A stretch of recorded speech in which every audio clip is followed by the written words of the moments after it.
नमस्कार, मैं संजीव तिवारी आज एक बार फिर आपसे मुखातिब हूँ कुछ चर्चा पर चर्चा करने के लिए, कुछ बातें करने के लिए।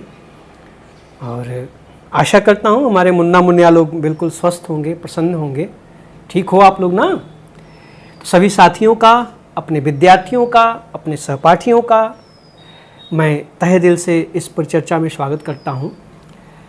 आज के आने का कारण ये है कि पिछले हफ्ते अखबारों में एक खबर आई कि 21 जून से शॉपिंग मॉल, रेस्टोरेंट वगैरह खोलने की बात आ रही है। 1 जुलाई से विद्यालयों को भी खोलने की चर्चा शुरू हो गई है। तो फिर कहीं न कहीं एक आशा की किरण दिखने लगी है कि हो सकता है कि अगले एक आध हफ्ते में कोचिंग संस्थानों को भी खोलने की कोई दिशा निर्देश जारी हो जाए। होप फॉर द बेस्ट, हमेशा आशा करते हैं। इसलिए मुझे लगा कि मैं अपने बच्चों से मुखातिब हो लूँ, उनसे बात कर लूँ। जो हमारे ऑनलाइन साथी हैं, जो चैनल से जुड़े हैं, उनसे भी मुखातिब हो लूँ कि ऑफलाइन क्लासेज भी हमारे यहाँ चलती हैं। तो जो दूर दराज के साथी हैं, अगर वो से जुड़ना चाहें तो ऑफलाइन क्लासेस भी खुलेंगी तो जुड़ सकते हैं। बाकी आप चैनल से तो जुड़े ही हुए हैं, आपका स्वागत है और आपके प्यार और सहयोग के लिए धन्यवाद है। बात अपने विद्यार्थियों से जो ऑफलाइन जुड़े हैं, जो संस्थान से जुड़े हैं। हो सकता है अगले इस हफ्ते में कुछ आदेश आ जाए और 1-2 जुलाई से संस्थान खुल जाए, आपको ऑफलाइन क्लासेस उपलब्ध हों। इसलिए आप कमर कस लीजिए, तैयारी कर लीजिए। आप में से अधिकतर लोग घरों पे होंगे, गांव पे होंगे, तो वहाँ से चल के आना पड़ेगा। तो पहले से मैं आपको अवगत करा दे रहा हूँ। अखबार पढ़ते रहें, आदेशों को देखते रहें। लेकिन हम ऑफलाइन क्लासेस के लिए आएँ, पिछली बार की तरह डर भय से ग्रसित रहें, चीज़ें रहें, तो उसके लिए ज़रूरी है कि अपनी तैयारी अच्छे से कर लें। ऐसे भी अनुमान है कि तीसरी लहर आएगी।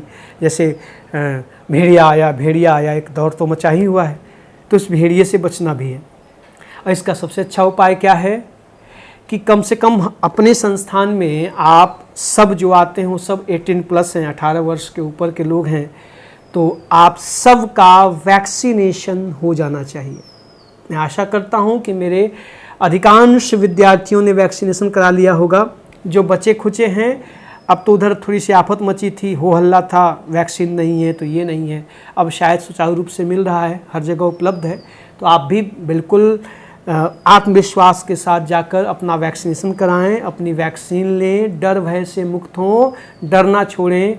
और इसके साथ साथ ये भी एक जिम्मेदारी है कि अपने अगल बगल के बुज़ुर्गों को, जो थोड़े कम पढ़े लिखे हैं, जो गांव देहात क्षेत्र के परिवेश के हैं, जो वैक्सीन को लेकर के डर रहे हैं, उनको आप मोटिवेट करें, उनको घर वालों को लेकर वैक्सीन लगवाएं, उनके सामने उदाहरण प्रस्तुत करें, खुद भी लगवाएं।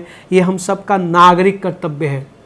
ये सिर्फ जान बचाने की कवायद नहीं है, ये देश और समाज और विश्व को बचाने की कवायद है। इसलिए इस वैक्सीनेशन की प्रक्रिया में शामिल भी होना है, लोगों को शामिल भी करवाना है। और वैक्सीन लगवा के आओगे तो क्लास में बैठने में डर नहीं लगेगा, बगल वाले का मास्क की चिंता नहीं होगी, किसी के छींकने की चिंता नहीं होगी। आप समझ रहे हैं, मैं खुद ये महसूस कर रहा हूँ कि वैक्सीन लेने के बाद से जो मानसिक अवस्था है वो बदल गई है, सोच बदल गई है। रोज़ सुबह उठने में डर, थोड़ी सी भी खराश आती तो डर लगता था, क्या होगा, कैसे होगा। वो डर निकल गया। जब डर निकल गया तो खांसी छोड़ दो, छींक तक आनी बंद हो गई है।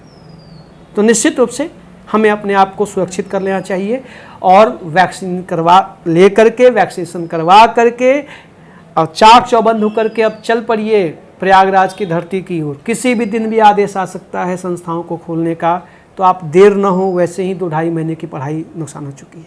बाकी डर भय से मुक्त रहिए। निश्चित रूप से एक बहुत ही विपदा की घड़ी थी। ये 2 महीने का दौर जो भयावह दृश्य दिखाया, उसकी कल्पना करके भी रूह कांप जाती है। और मीडिया वालों ने उसको और बेहतर तरीके से सामने रख दिया। डर इतना था तो इतना बढ़ा दिया। खैर, वो अलग मुद्दा है, हमें उससे अब नहीं जाना है। हो सकता है आप में से किसी ने अपने किसी प्रिय को खोया हो, घर का कोई सदस्य गया हो। निश्चित रूप से दुखदाई है। लगभग हमें लगता है कि कोई ही बचा होगा जिसके घर में, नहीं तो रिश्तेदारी में या दूर दराज के हित नात रिश्तेदार मित्र सखा कोई ना कोई गुजरा हो।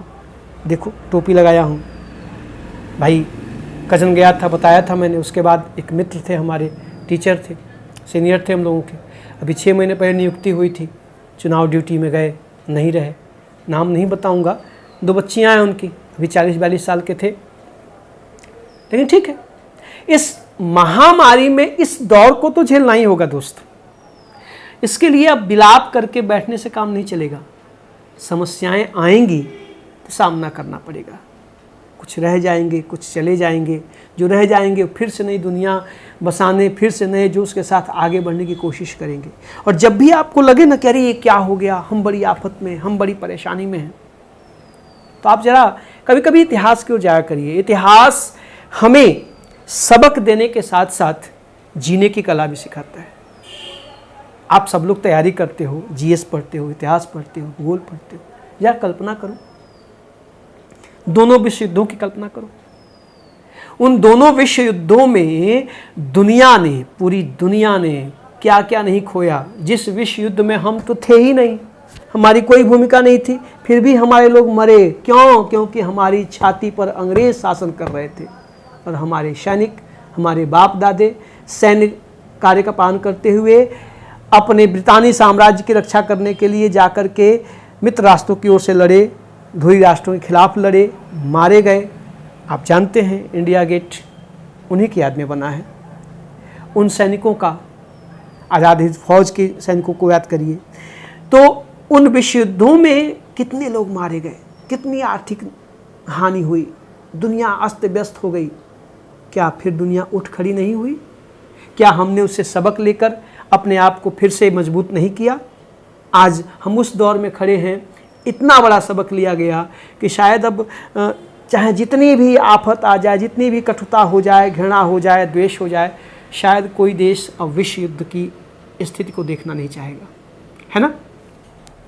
सोचो जरा, एक देश तो वर्षों तक उस विभीषिका को सहता रहा। हिरोशिमा और नागासाकी पर जो लिटिल बॉय और फैट बॉय गिरे, उन्होंने पीढ़ियों तक को बर्बाद किया। वर्षों तक, कई पीढ़ियों तक वहाँ लूले और लंगड़े बच्चे पैदा होते रहे। क्या जापान हार मार के बैठ गया?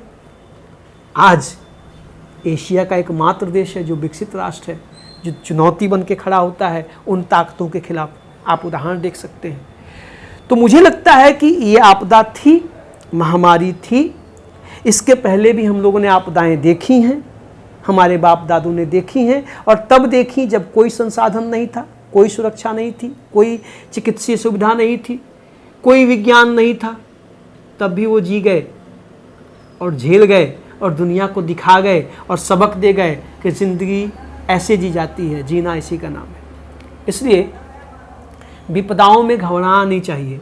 घबरा करके हम अपना नुकसान करेंगे, अपने आप को हतोत्साहित करेंगे, अपने आप को परेशानी में डालेंगे। हाँ, कोई चला गया तो उसका दुख रहेगा, हानि हुई तो दुख रहेगा, रोज़गार गया, लोग गए, आर्थिक क्षति हुई, नौकरियां गईं, निश्चित रूप से सब भयावह है। लेकिन ये भी सच है कि हर रात की सुबह होती है, इस रात की भी सुबह होगी, धीरे धीरे होने लगी है। आप सतर्क रहें, अपने को सुरक्षित रखें और जज्बात से भरे रहें। अगर आप रामचरितमानस पढ़ते हैं तो एक दृश्य है, सोचिए, राम जी को राज त्यागना पड़ा, पिता चले गए, पत्नी का अपहरण हो जाता है, जंगल जंगल घूम रहे हैं, कोई न सेना है, न साथी है, न कुछ है। वो दृश्य जरा याद करिए, जब जटायु से मुलाकात होती है और जटायु इन्हें पूरी घटना बताते हैं, सारा वृत्तांत बताते हैं कि कैसे सीता माता को रावण उठा कर ले गया, कैसे मैं उनसे लड़ते हुए घायल होकर यहाँ पड़ा हुआ हूँ और राह देख रहा था कि कोई आए तो मैं उसे बताऊँ कि यहाँ पर क्या घटना घटी है। खैर, उस घटना के बाद जटायु जी की मृत्यु होती है और स्वयं प्रभु राम उनका अंतिम संस्कार करते हैं। तो मरने से पहले बातचीत के दौरान राम जी जटायु से एक बात कहते हैं। तुलसी बाबा ने वहाँ अपनी कलम तोड़ दी है, जहाँ ध्यान दीजिएगा, चूँकि स्वयं जगत जननी के रक्षा करते हुए जटायु घायल हुए थे और स्वयं नारायण के हाथों उनका अंतिम संस्कार हो रहा था, तो उनके स्वर्ग जाने की गारंटी थी कि स्वर्ग जाएंगे ही जाएंगे। जब वो मर रहे हैं तो उनको विदा करते समय भगवान राम के मुख से बाबा तुलसी ने कहलवाया है कि सीता हरण तात जन कहूँ पिता सम जाय। सीता हरण तात जन कहूँ पिता सम जाय। चुनौती देखिएगा जरा, जो मैं राम तो कुल सहित कहाँ ही दशानन जाए।